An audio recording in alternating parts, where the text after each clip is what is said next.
Okay, well, I guess the thing that I remember about this version of my grandmother's room was maybe it's important to say that this was in Phoenix, so it would have been after I was 8 years old when she moved to a retirement home there after having lived in San Francisco for,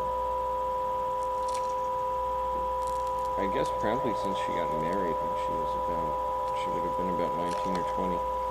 I'm really not sure about the details there. And anyway, it was kind of like a dorm. It was really narrow. It was a kind of common area and a little kitchen and a bathroom that had a cord near the toilet that you could reach and pull if you like broke your back while you were just sitting on the toilet, and it would summon an emergency crew. And then in the back there was a bedroom, and most of the time when I was in that apartment I spent sitting on her bed, which is right next to the TV, in a way that she could have been lying in bed on her side and been looking directly to her right and up a little bit and had the TV almost bearing down on her. But I'd be sitting a little further back, kind of on the empty bed watching television, and then on the other wall, on the other side of the door to my left, there was a desk, and I'm trying not to project too much onto it retroactively, but it seemed like, I remember I did think it was kind of odd. Well, she probably wrote her friends letters, but she didn't generally talk very much about friends she had who were still alive. And I guess she used it to pay bills and things like that. But there were also kind of little knickknacks, but I can't really. There was one that was like kind of a ceramic statue of a woman that was maybe 4 or 5 inches tall. It was this kind of nice brown and yellow color. And I thought that was cool. Not because my aunt had made it in high school, but because it was broken. Because shortly before my grandmother left San Francisco to come live near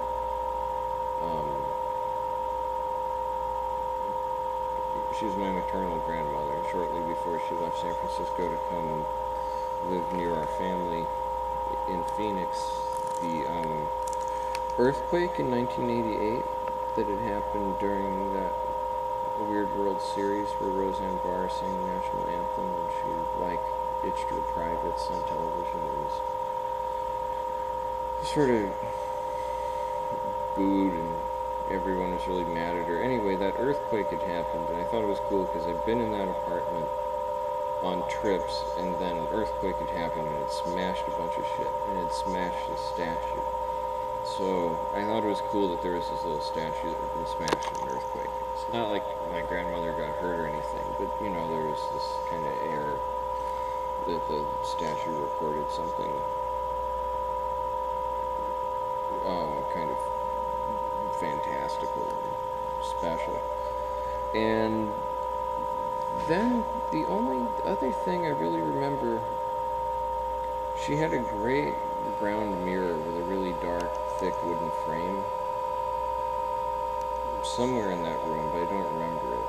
Anyway, that's what I inherited when she died. I remember my mom asked me if I wanted anything, and I said that I really want this round. It was like an Oculus. I really want this round mirror with this huge mahogany frame.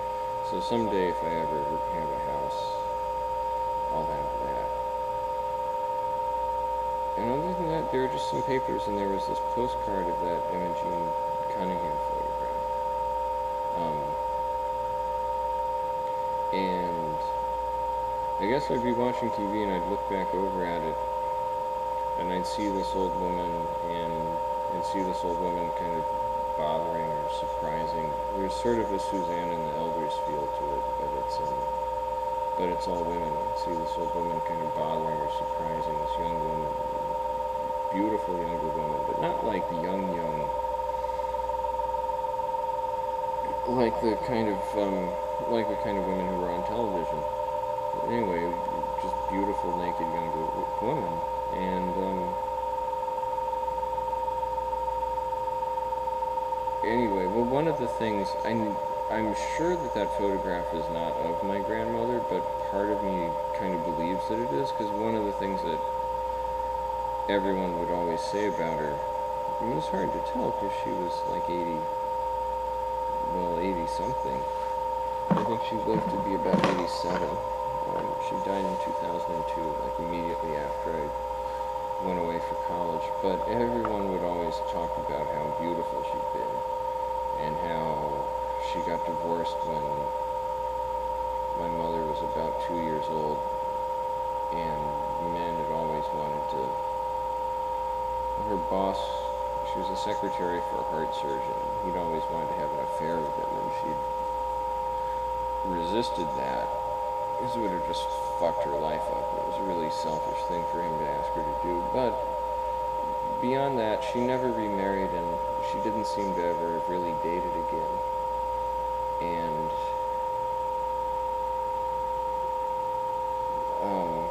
she didn't seem to have really dated again, but she was always being proposed to and always having people fall in love with her. And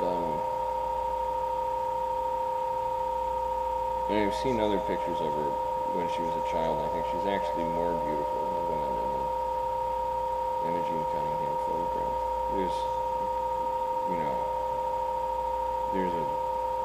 That's like a family lore, that dynamic of men falling in love with my grandmother and her not wanting to have them. But it wasn't strange, but it was a memorable. It's something that I remember that when I was a little kid, I'd be watching television, and every time I looked away from the television, there was this beautiful naked woman in the woods. I thought may or may not be my grandmother. It was just kind of, if not more charged than all the shit that was on TV, it was certainly charged in a different way, and that was kind of the alternative. And sometimes it would, I'd kind of feel guilty about looking over to my left on the other side of the door and seeing that photograph, and you wouldn't want to sit there and just look at it too long in the middle of your grandmother's room. And I don't remember too many of the other details, but of course,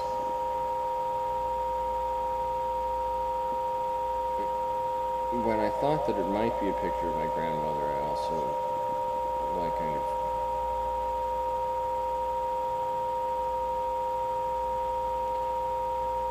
well, even it doesn't matter if it's her or not. There's something in knowing that was valuable to her. And I didn't really understand that Imogene Cunningham was a famous photographer, that they'd been friends or anything like that, which was all true.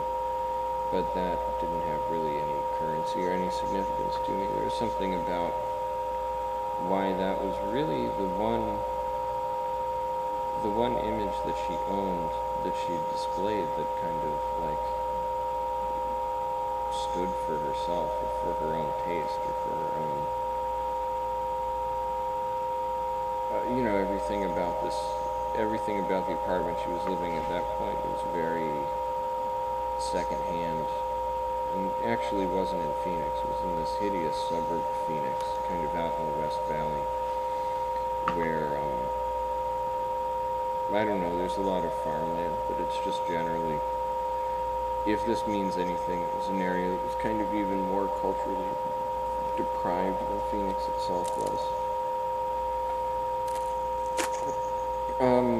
But I don't know. I guess I'd always imagined that was my great-grandmother had been a missionary and had been kind of a real sort of progressive powerhouse in the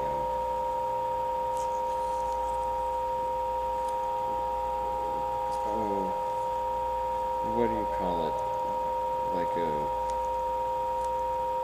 To whom much is given, much is expected. a very serious and hardworking, kind of privileged feminist or proto-feminist woman. And I know that my grandmother had really struggled with her own mother. She was afraid of her mother because her mother just had so much more energy than she did. It made her really uncomfortable. I think about that a lot. But that there was some kind of, I don't know, I imagine she had that image because, imagine she had a print of that photograph up over her desk because, kind of psychic, a psycho-biographical way. It spoke to the dilemmas that she'd had in emerging as a full and complete person. Maybe, I imagine she felt often, or at certain times, I remember her projecting a lot of insecurity, and I imagine that at a lot of times she felt like she hadn't emerged as a full and complete person. Maybe it was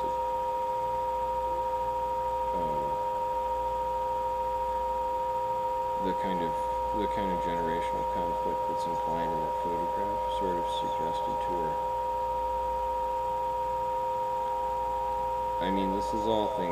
These are all things that I swear I was sensitive to as a kid. I was very judgmental of my grandmother. I found her very hard to get along with. I don't think we appreciated each other very much until I was a little older.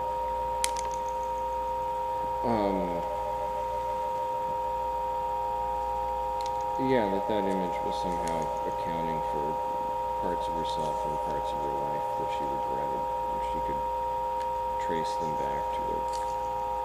Oh, and then my own mother would say she picked up my own mother, this was my maternal grandmother, so my mother would say that when the two of them would fight, she would always say, "You can't hate your mother, you won't be a happy person if you hate your mother." And,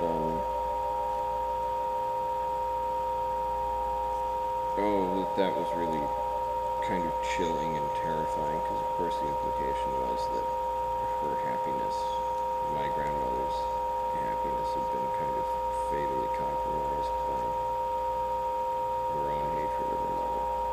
I don't think my mom told me that until years after my grandmother died.